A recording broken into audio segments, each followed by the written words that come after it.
Hey guys, MCU Collector here with another figure review. Next up is the Hasbro Marvel Legends series, the Zabu Build-A-Figure. Here we have the Superior Iron Man. I got mine from Big Bad Toy Store, so link in the video description below. It is currently in stock there now. So you can actually get it. In fact, it's the only one in stock at Big Bad Toy Store. But here we have the Superior Iron Man. Now, I know, the big call out of this is, why is he white? Well, shouldn't that armor be silver? While I think artwork shows him looking silver, the actual color of the armor is white. Like, Marvel wouldn't approve an all-white Iron Man figure if they just made it white just because. Like, it had to have made sense, right? So, the wiki page, I saw somebody comment this. I haven't verified and checked it myself, but according to the wiki page, the suit is white. So the figure here is white. So that's the reason for it. I figured that this had some reuse of like MCU Iron Man figures. I looked through the MCU ones. I looked through comic figure ones. I couldn't actually find an Iron Man figure that matched some of the pieces, so I feel like it's all reuse. It could be new, but I think it'd be weird if they had pinned legs, I guess the elbows are pinless, but the legs do have pins, but I don't recognize the legs from any of the MCU Iron Man figures, so I might be confused, or I might not know what I'm doing. I still have a little bit of COVID brain. I have been sick for the last 5 days and still not 100%, still testing positive. So I don't know, maybe I got it wrong. You guys let me know if you guys figure that out. So I'm at a loss for words. Artwork there, as you can see, again, does look silver, but I think in order to make the artwork make sense, like if it's white, I think it would look bad.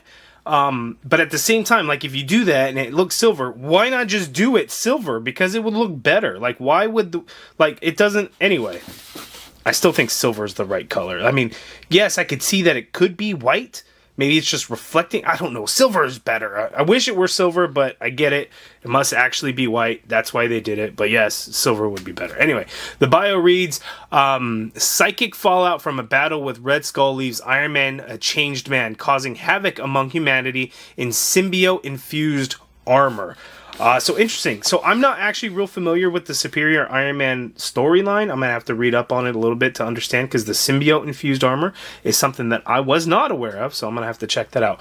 But an interesting one, and I think one that people wanted for a really long time, but I think they all had in mind that it was going to be silver, and it would look a lot better. But anyway, the head sculpt, this head sculpt looks cool. Nobody's going to display this Iron Man figure with the helmeted head sculpt on there. They're not. They're going to do this one, because that's what we would really know for like the artwork and stuff. That's what stands out. But anyway, let's go ahead and get into it. No Zabu Build-A-Figure piece in this figure, so he's just kind of like that extra pack. So he is one that you could skip if you're just looking to build Zabu. So there's that. So let's go ahead and get him out of the box. Okay, there's the money shot right there of the Superior Iron Man figure, and it's pretty good. It's pretty good. It's not the greatest Iron Man figure, but I did realize which legs that it does reuse, and what threw me off, it's the Mark 85 legs. What threw me off is these hip pieces are in fact different, but the leg from the thigh down to the feet is actually going to be the exact same. So that's what threw me off. I was looking at the hip piece, but this guy does get new hip pieces, and that's what threw me off, and why I was like, I can't figure out which one it is, but it is in fact the Mark 85, just the lower legs. The rest of the figure, I believe, is going to be completely all new. Like, the arms are pinless and everything like that. I really wish they would have just made new legs for this Iron Man figure, because the pins wouldn't bother me if the colors match, right? So on the outside, it's white on white, so all good, right? No big deal there. But on the inside, you get that big-ass white dot on the black section, and that's what throws it off, and that's what sucks about the pins. Other than that, pins are not that big of a deal. Sure, pinless is better, but, you know, again, if the colors match, then it doesn't bother me all that much. But anyway, let's go ahead and get into the figure. We'll zoom in for a closer look with a little bit of brighter lights. The accessories that Iron Man comes with, he has the good old blast effect pieces that we've seen for many years. We get two. They're blue translucent color. He has two open hands, so you can peg in those blast effect pieces into those hands. He also comes with a pair of fists, as you can see here, and then we get the two head sculpts. We have the helmeted head sculpt, and then of course we have the I don't know what you would call this, the unmasked or the, you know, exposed face head sculpt, whichever it is. But let's go ahead and get in for a zoomed in look.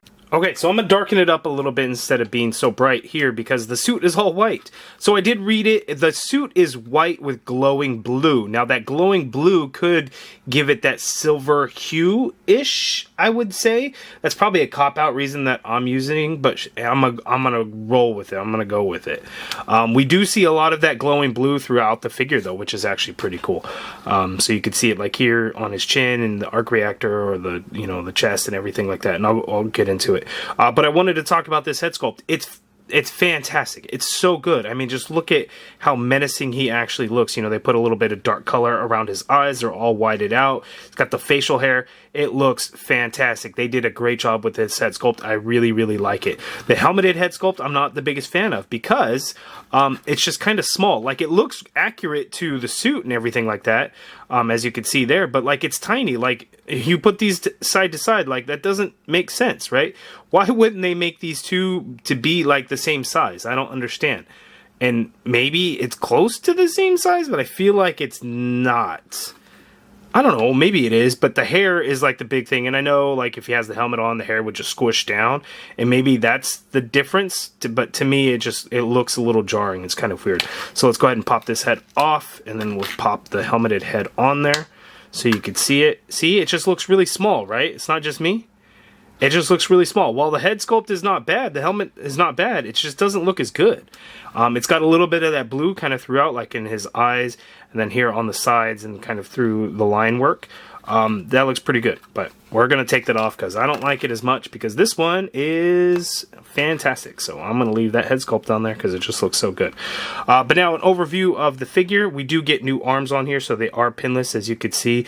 There's a little bit of black in there. But where our pinless, we get a little bit of that light blue or that glowing blue in there. A little bit of black in his torso. I kind of wish, like in some images, it looks like there's a lot more black in there. Like this section was a little bit more black. We didn't get that on this figure. It doesn't look bad, but I think it would have been kind of nice to kind of break up the all white of the figure kind of throughout.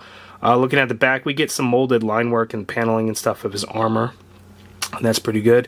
Looking at the lower half of his body, again, we get the glowing blue kind of throughout. Again, this hip piece is new, but these lower legs are the Iron Man Mark 85.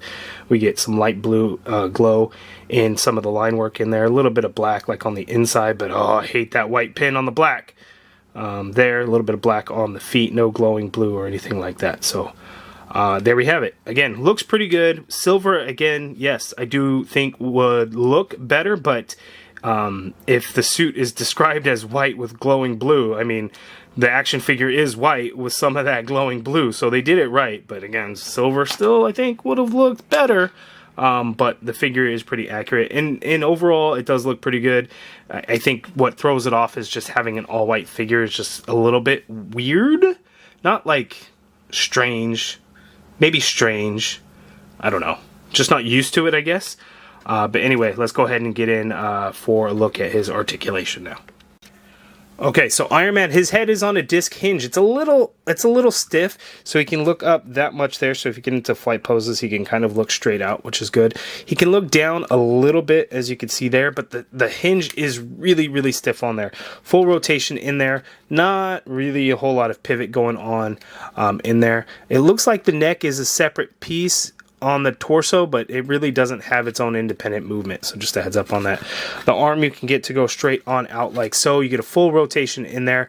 You do have the upper bicep swivel in there. Double jointed pinless elbow gives you that much bend at the elbow. Wrists swivel, and they do hinge. Standard horizontal hinge on these hands. Actually, the open hands, because they have the peg for the blast effect, you can hinge them back, but you can't actually hinge them down, if that makes sense. So just back so you could port in the blast effect pieces, just like with many of the other Iron Man figures that we've gotten. So you could do that, which is good, and those work out really well. The fists have the standard horizontal hinge on them too. We get a diaphragm cut on this Iron Man, so we get a fairly decent tilt to the left there. You get a decent tilt to the right there. You get a little bit going back, very, very little, and you essentially get none at all coming forward, like none. Like it doesn't, like that's straight up. It's not and there's no budge. It just doesn't move. You get a swivel at that diaphragm there as well. Legs go out that far apart. It can kick forward only that far. That's not a whole lot. Leg does go back actually slightly. You got an upper thigh cut in there, double jointed pinned knee, so that much bend there at the knee. No calf swivel or anything like that. Foot hinges down only a little bit. You get a little bit of hinge up. Ankle pivot, pickles at the bottom of the feet. There's an ankle ball in there, but I can't really get it to twist or anything like that. But you can get some movement in there. I guess you can get the foot to hinge down a little bit. You just have to work the back of the foot with that back of the ankle there. Be careful with that. So semi-decent articulation, I would say. Kind of typical for what we see with most Iron Man figures at this point. You know what, for side-by-side, because I just recently put all my figures back in the case. I'm not going to go through pulling out a lot as Mark 85 falls down. But Mark 85, they actually share the same hands as well. So they have the same lower legs. So from the thigh down to the feet, and the hands are the same between the two figures. That's why I wanted to do a side-by-side comparison between them two. But another side-by-side comparison is the same figures from the same wave. So the Zabu Build-A-Figure wave here, so far, I've gotten Red Widow and Superior Iron Man. I do have Icarus, ka-zar, Black Winter, and I feel like I'm forgetting one. ka-zar, Wolfsbane on the way. I still do not have Cable secured, unfortunately. I have the Shield 3-pack also on the way from Big Bad Toy Store. I have the Iron Man Retro Wave on the way from Toy Snowman.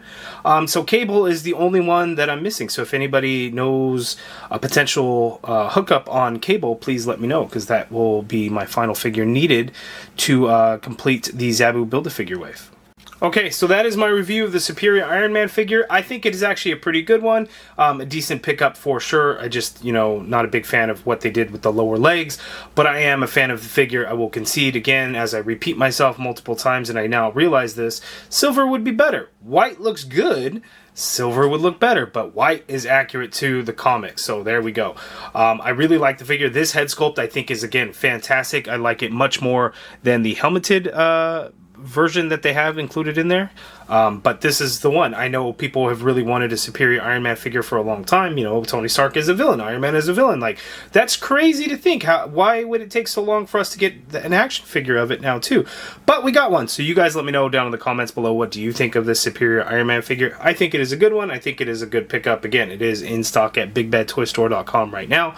Link in the video description below. You guys let me know if you're picking it up, if you've already got it, or if you're passing on it and just sticking with the Zabu Build-A-Figure part pieces in the wave. Let me know in the comments below. If you guys like this video, please do me a favor and hit that thumbs up button to subscribe if you haven't already done so. And as always, thank you for watching.